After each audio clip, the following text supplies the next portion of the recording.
Guys, आज हम बात करेंगे एसआईपी सिस्टमैटिक इन्वेस्टमेंट प्लान के बारे में। इस वीडियो में हम बात करेंगे इन 5 पॉइंट्स के बारे में। एसआईपी क्या है, एसआईपी कैसे काम करती है, एसआईपी में कब निवेश करना चाहिए, एसआईपी के फायदे और एसआईपी के नुकसान। चलिए शुरू करते हैं। एसआईपी क्या है? अक्सर आप निवेश करने के बारे में सोचकर घबरा जाते हैं कि आपको बड़ी राशि निवेश करनी पड़ेगी। एसआईपी में निवेश करने से आर्थिक स्थिति में कोई बोझ नहीं पड़ेगा। एसआईपी के माध्यम से आपको एक निश्चित अवधि समय में निश्चित रकम फिक्स्ड डिपॉजिट शेयर मार्केट या म्यूचुअल फंड में निवेश करना होता है। एसआईपी में एक बार में एक बड़ी राशि निवेश करने के बजाय एक छोटी राशि निवेश की जाती है, जिसके रिजल्ट में हाई रिटर्न मिलता है। दोस्तों, आपको एसआईपी में निवेश करने पर अनुशासन का ध्यान देना होता है और आपको शेयर मार्केट में मंदी या तेजी पर ध्यान न देकर तय अंतराल पर निवेश को बनाए रखना होता है। एसआईपी कैसे काम करता है? सबसे पहले आपको ये डिसाइड करना है आपको कितना पैसा इन्वेस्ट करना है।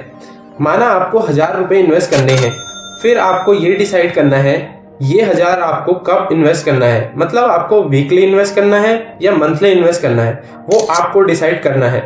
मान लीजिए आप मंथली इन्वेस्ट करना चाहते हैं, तो एक बार आपने ये डिसाइड कर लिया और म्यूचुअल फंड स्कीम चुन ली, फिर उसके बाद आपके अकाउंट से ऑटोमेटिकली हर महीने 1000 रुपये कट जाएंगे और उस स्पेसिफाइड म्यूचुअल फंड स्कीम में ऑटोमेटिकली इन्वेस्ट हो जाएंगे।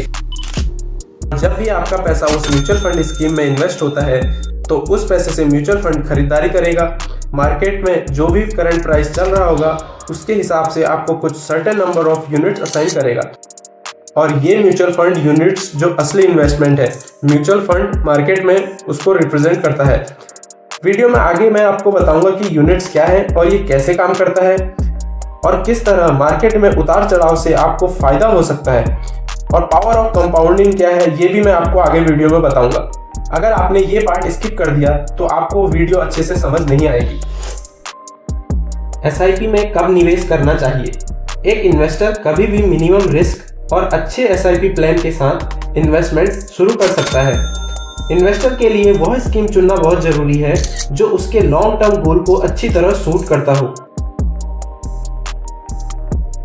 इसलिए एसआईपी इन्वेस्टमेंट शुरू करने के लिए कोई उपयुक्त समय सीमा नहीं है। एक इन्वेस्टर को जितनी जल्दी हो सके इन्वेस्टमेंट शुरू कर देनी चाहिए। एसआईपी के फायदे। एसआईपी में निवेश करने के कई फायदे हैं। उनमें से एक फायदा है रुपी कॉस्ट एवरेजिंग। चलिए एक उदाहरण के माध्यम से समझते हैं।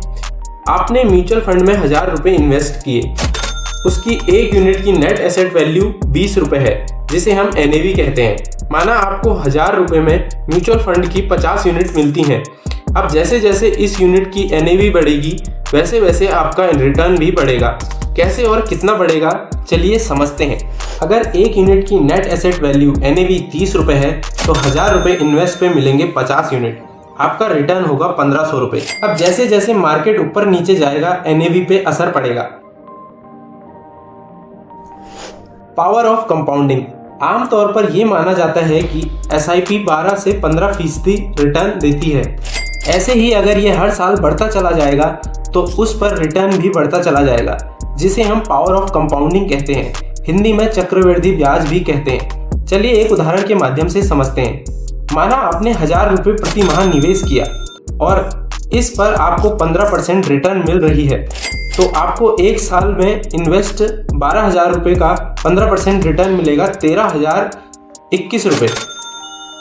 इसी प्रकार 2-3 साल इन्वेस्ट करने पर आपका रिटर्न बढ़ता चला जाएगा। हालांकि मार्केट के उतार चढ़ाव से आपके रिटर्न पर भी असर पड़ेगा। एसआईपी के नुकसान। आपके अकाउंट में एक निश्चित अमाउंट होना चाहिए। इसका सबसे बड़ा नुकसान यह है कि अगर आपके बैंक में पर्याप्त अमाउंट नहीं है, बैंक पेनल्टी भी वसूल करता है। इसके अलावा 3 बार इंस्टॉलमेंट नहीं भरने पर आपकी एसआईपी रद्द हो जाती है।